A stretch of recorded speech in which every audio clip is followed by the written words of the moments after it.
to give us insight into this and make us understand with particular focus on the Center of Excellence, Lagos. I have the special advisor to the Governor of Lagos State, Mr. Babajide Sanwo-Olu, on housing, Mrs. Toke Benson. Thank you very much for your time. Thank you. It's great to have you, ma. Yes.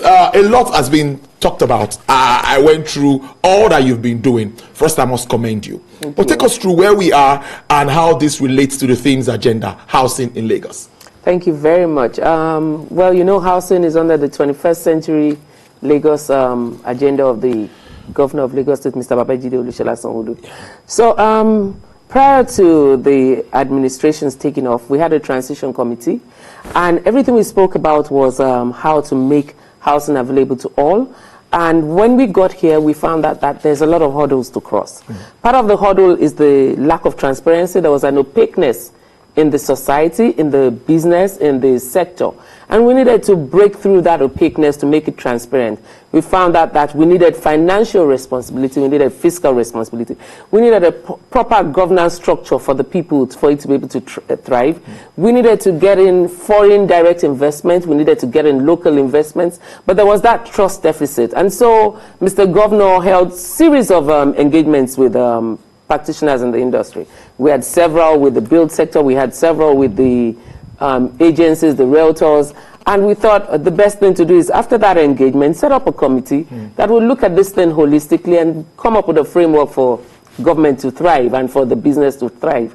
And I tell people every day, real estate to Lagos is the oil of Lagos. It's like oil is to Nigeria. It is gold to us because we're dredging into our lagoon, we're dredging into the ocean. So it's something that once you get hold of as a Nigerian or a foreigner, you're good to go for life. The real estate investments in Lagos is something every and anybody wants to own, wants a piece of that action. So we thought we must come up with something and make sure that it is regulated, the industry is sanitized, the people are confident, and government is playing its part, making sure they're securing lives and property of the people. It's a good way to start, but how receptive are those that have been running this business before now? How are they to all of this new time to sanitize the process, setting up all of this and even getting off fraudulent estate agents and all of that? We heard a lot of stories. How receptive were they to all of this, all of these new policies? Well, I must say that we've received huge accolades from the sector.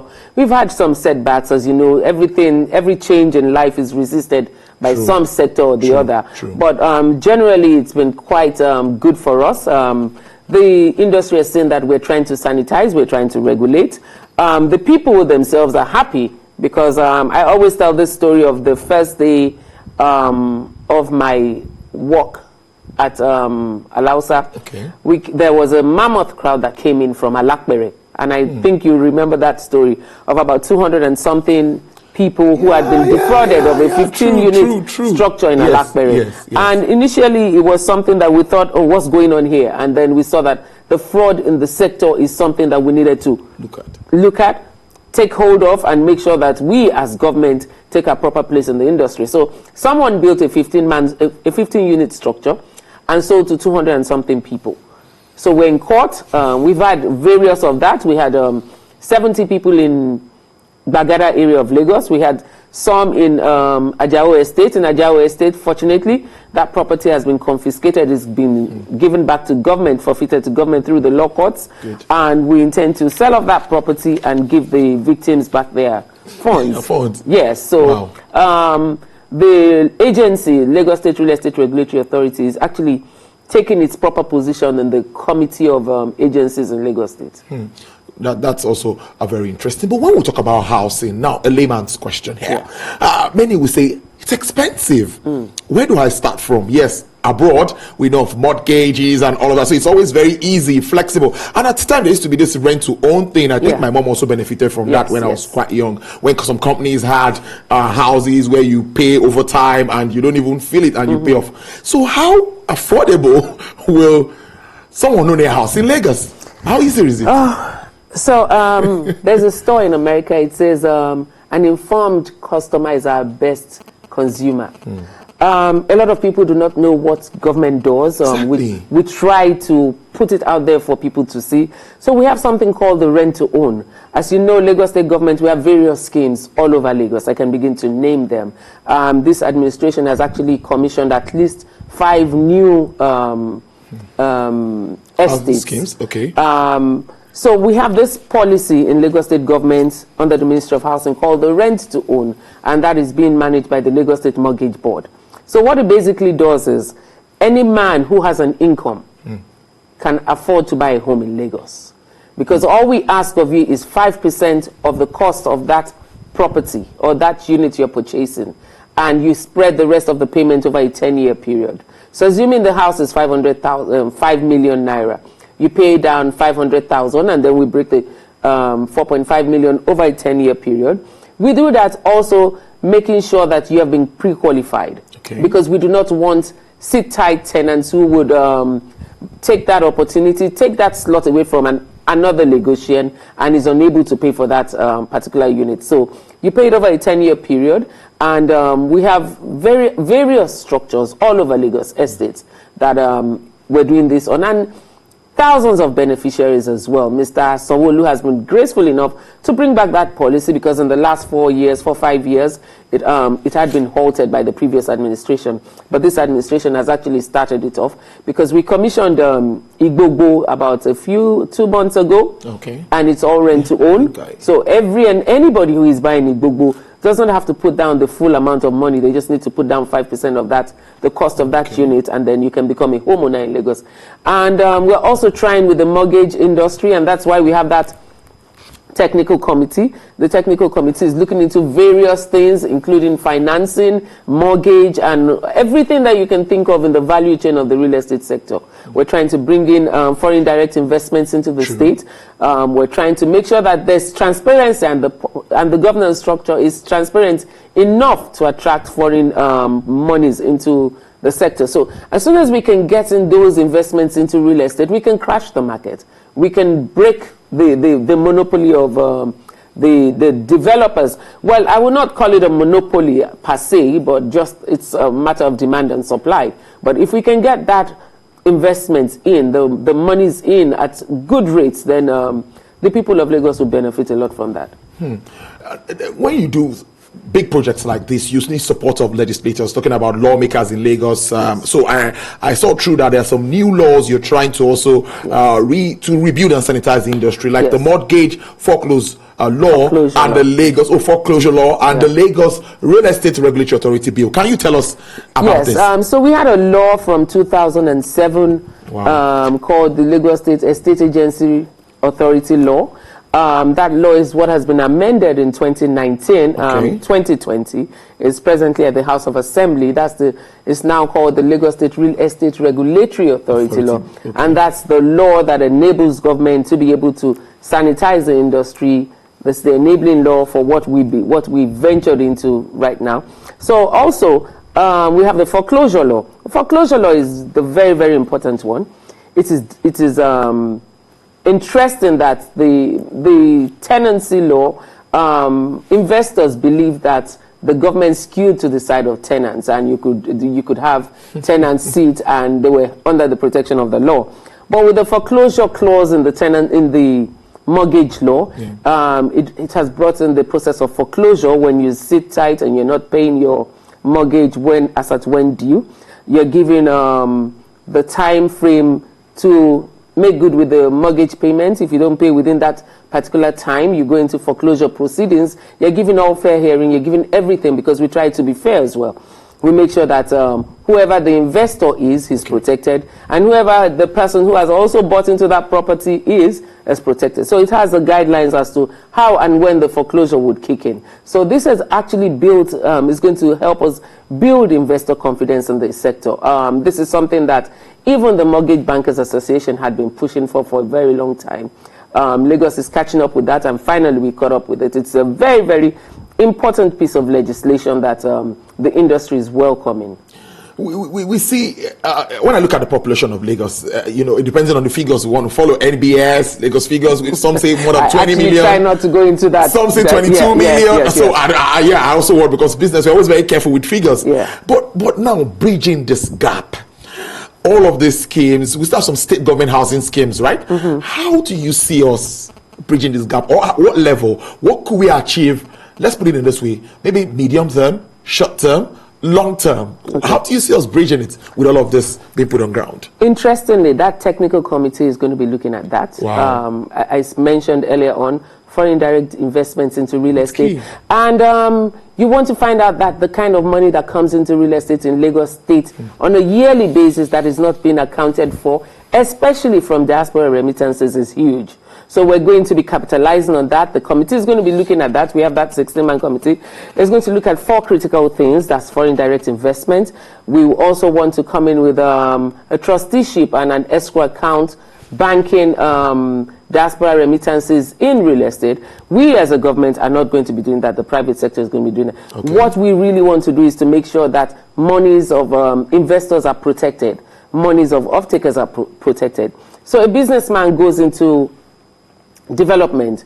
He's unable to find enough financing for that development. He depends solely and more 80% on off-takers. So off-takers make these payments, and we found out that in some instances, not in all situations, but in instances, those monies have been used for other things. So we want to create a trusteeship system solely based private sector driven, where those monies are actually kept, released on timeline basis. So if I say I'm building Paragon Towers, and Mr. ABCD is investing in Paragon Towers, those monies will only go to use for Paragon Towers and nothing else. Those are part of the things that the committee is doing. So once we find that financial transparency in the system, we can have an influx of funds into real estate. And once we find an influx of funds in real estate, what is stalling real estate and bridging that housing deficit?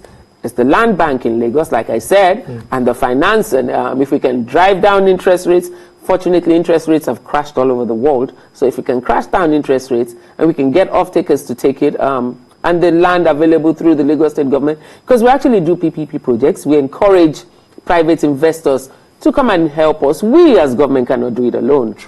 If you want to count what we do, you can count it on your fingertips. But if you want to find out what's going on, for instance, along the Lekki axis, you see thousands of estates, all private sector driven. So we want to encourage them as a state government. We don't want to take that place solely by ourselves. We want the private sector to be very, very involved in bridging the housing deficit. That's creating an enabling environment for them to be able to run their businesses. What other challenges? You of course, you run the sector. So what other challenges do you have? We know of lands and all of that. What other things do you face in carrying out your day-to-day business activities? So with us, it's advocacy, wanting the people to know that we're there, we have come to stay. We're protecting the investor, we're protecting the off-takers, we're telling the people what is available to them, we're prosecuting on behalf of Lagosians. We're actually in collaboration also with the law courts. We're making sure that in previous times you would go to court on a real estate matter and you'll be there for the next 10, 20 years. We're in collaboration, we've met with the Chief Justice of Lagos State, Justice Kazim Alugba, and he has promised to give us special courts, as in judges who will be assigned to solely real estate matters. So we've crossed that hurdle. We're speaking to LASA on signage, Lagos State Signage Agency. Before you put out that real estate advert, and I say every fraud in real estate starts with an advertisement. So before you put up that real estate advert, somebody is going to ask you, are you registered? Because we require that all practitioners in real estate register with the Lagos State Real Estate Authority. So if you're not registered with the Lagos State Real Estate Authority, you're going to be contravening the law. The law is at the House of Assembly, and I'm sure that the passage will be coming up any time from now. So we've had hurdles of people saying the government is here to create a lacuna or a block in what we're doing, and we're saying no. We're bringing transparency into the sector. We're sanitizing the industry. We want to regulate the industry so that investors are confident that their monies are protected and off-takers are also confident that government is doing what it's supposed to be doing for us. Let's talk a little bit about your team. I see you also trying to equip them, being set for this task, because this is really not a tea party, Yeah. So how well are you equipping them technology-wise and all that? We need to be doing some of these things seamlessly now. We could be able to apply for, Thank you very much. Yes, so we actually have a platform, www.lasrira.lagostate.gov.ng. So as a developer or as a realtor, you don't have to come to our offices. Good. You just need to go online. That again, please. Yes, www.lasrira.lagostate.gov.ng. And Lasrira is LASERERA. RERA is the Real Estate Regulatory Authority, so the LAS is Lagos State. So you can log on to that website and register yourself, upload your documents. We're solely IT compliant, and you can actually make that payment on there too. So people have also said, oh, is it a money-making venture for Lagos State? And I say, no, it's not a money-making venture for Lagos. Lagos State has to run the agencies, and the government only operates through the tax that it gets from the people. So if we tell you to come and register, it's also a way for us to sieve the wheat away from the shaft. If we make it an all-commerce thing, then we are not regulating that sector. We want everybody who is into real estate register with Lagos State. We have minimum irreducible standards for people who are going to be registering. We have various categories of stakeholders. We want solely collaboration of everybody in the build sector, and that's what we've been advocating. We're not here to take business away from people. We're here to make an enabling business environment. We're supposed to give them ease of doing business. So we are actually trying to act as a stopgap for practitioners in the industry and the state government MDAs. So we're doing everything that we can to make sure that we're IT compliant. We're there in your face on a day-to-day basis. You don't have to look or travel all the way to Alausa for you to get anything done. Once you call us on our phone lines, or you reach us on our Facebook or Instagram page, or go on our website, we have a complaint section also there. So those are the things that we've been doing. We've been training our staff, teaching them what to do. We're going to be going out also. We're going to try to reach the developers on site, and we're going to make sure that once our people are there, they can register you on the spot. You don't have to do anything extraordinary. So everything that we need to put in place, we're putting in place to be 21st century compliant. Of course. Honestly, because that's just the way to go with all. When I follow that agenda thing, I see that we really need to be compliant with all of this. Another layman's question, because we tweeted this yesterday and we got some questions and comments. Someone was asking that what should be the relationship between even just a landlord and a tenant with all of these things that we hear, 1 month rent. What kind of relationship should be between a landlord and a tenant? So it's been very hectic. Landlord-tenant relationship, developer-off-taker relationship. We have the tenancy law trying to deal with that. I would love in Lagos where you can pay your tenancy every month. Monthly? Yes, monthly. And I believe that some prop tech companies are also looking at that. We're going to be engaging them. Wow. We're going to make sure that everything that is available in the industry, we actually make use of it. So I think I've seen some young technology savvy people who are also introducing such that they stand as a stopgap for you and then the landlord. So I don't know what they're doing. I've not studied it. I don't know how it's going to work out, but I think it's the way to go.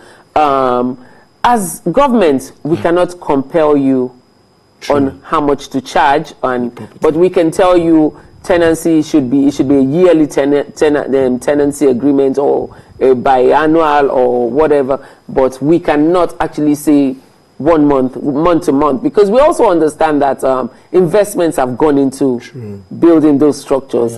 And if you tell me, if I'm charging you 1 million per annum and you tell me to start taking 80,000 every month, people have planned for that gross money, and we cannot really do that. But we're doing every other thing possible. Something I'd like to talk about also is the strata title law.